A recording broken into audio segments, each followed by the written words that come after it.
Эли мал чарбачылык жана дыйканчылык менен алектенген бул аймакта өткөн жылы айыл өкмөттүн демилгеси менен социалдык объектилердин бир тобу оңдоп түзөөдөн өттү. АК-БУЛУڭ айылына өткөн жылы ысык көл өнүктүрүү фонду тарабынан 2 миллион 494 миң сом бөлүнүп, ФАП курулган. Мындан тышкары ички жолдор салынды.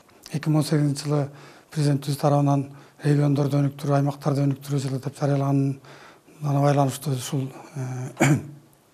ошонун алкагында бизде 2018 жылы көп жумуштар аткарылды десек болот. Эл аралык уюмдар менен дагы иштешип, Жайзет фонд аркылуу Германия, Кыргызстан кызматташтык фонд бар эмеспи? Ошол аркылуу дагы Бегалы Мамут атындагы орто мектептин эски корпусун ремонттоп, ал жерде азыркы күндө мына балдар окуп, ал корпуста азыркы күндө ашканасы, китепканасы, андан тышкары 3 сааттык бала бакча бар. Жакшы шарт түзүп бере алдык да. Эки айылдын тагырагы АК-БУЛУң менен АК-БУЛАКтын бөбөктөрү тарбияланган бала бакча оңдоп түзөөдөн өттү. Учурда мектепке чейинки билим берүү мекемеде 111 бала бар жана мында 17 тарбиячы эмгектенет. Бала бакча 16-жылы ачылды. 25 жыл ортодо бала бакча жок, ушундай кыйынчылык болгон. Анан элдин талабы менен, анан элдин көйгөйү болуп ушул бала бакча сурулуп чыкты да, анан жакынакай проектлер, долбоорлор келип айылга. Анан ошол долбоорлордун негизинде бала бакчанын оокаттары алынып, анан ачылды баштапкысы. Айылдагы жаштарды спортко тартуу, ден соолугун чыңдоо максатында аймактарды өнүктүрүү жылынын алкагында кичи футбол аянтчасы курулган. Күндүн суугуна карабай элеттеги балдар топ теуп ойношууда. Бул площадканын курулушу Жогорку кеңештин депутаттары Максат Сабировдун темирчүсү менен 400 миң сом берилген.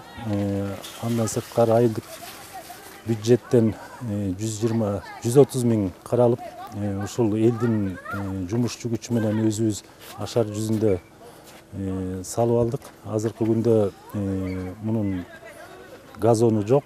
2600 адам жашаган АК-БУЛУң айылы түптөлгөндөн бери ичүүчү таза суу көйгөйү чечилбей келет. Айылдыктар малдар суугарылган арыктан кир суудан ташып ичишет. Ал эми күн жылып, кар эригенде малдын кыктары сууга аралашып, ичүүгө такыр мүмкүн болбой калат. Тургундар мындай суудан улам ар кандай ооруларга тушугуп жаткандыгын айтышууда. Эң эле көйгөйлүү маселе ушул таза суу түтүгүнүн жоктугу. Мындайча айтканда водопровод жок да. Мурунда курулган эмес, илгери 90-жылдары ушул бурут этилип, скважина казылып, ошондон кийин иш жүрбөй алган да. Анан азыркы убакка чейин ушул арыктагы агын суудан ичебиз. Бул жерден мал деле ичет, элдерибиз да ушул жерден ичет. Жайындагы, жаан-чачындагы саркынды суулар, кышында, жазындагы эриген суулардын баары ушул эң кейиш болуп атпайбы айылыбыз. Ошол арыкка кошулуп, ушул баткак болуп, жазында сап-сары суу болот да. Жалаң эле момундай агат, эми жаз келгенде кара баткак агат, жайында семент болот. Балдарга бериш коркунучтуу эле, эми сарык оорусу башталат эми муну ичсе. Ошол эми ичкенден жүрөгүбүз айланып эле турат. Эртең менен элтирип электе ташып алабыз, ошону ичкенде деле бир даам бар да. Таза сууну чыгарып берсе жакшы болот эле. Балдар могу жазында деген мына көрүп атасыңар. Түшкө жакын кар эри баштаганда болду эмне деген бар агып келет. Ушундан ичебиз.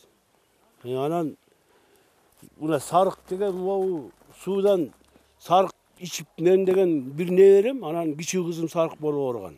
Түргөн суусу айылдар ала өткөндүктөн чоң көпүрөлөрдү куруу муктаждыгы жаралып келген. Өткөн жылы жергиликтүү казынадан акча бөлүнүп, кыштакка 5 чоң жаңы көпүрө жана 15 кичи көпүрөлөр салынды. АК-БУЛУң айылы менен Токтогул айылын байланыштырган жолдун 2,5 километрине асфальт төшөлүп, каттам үчүн жакшырып калды. Мындан тышкары ички жолдорго дагы шагыл төгүлдү. Быйыл дагы аталган аймакты өнүктүрүү үчүн пландар түзүлүп, алгачкы жумуштарды аткарууга кадамдар ташталды.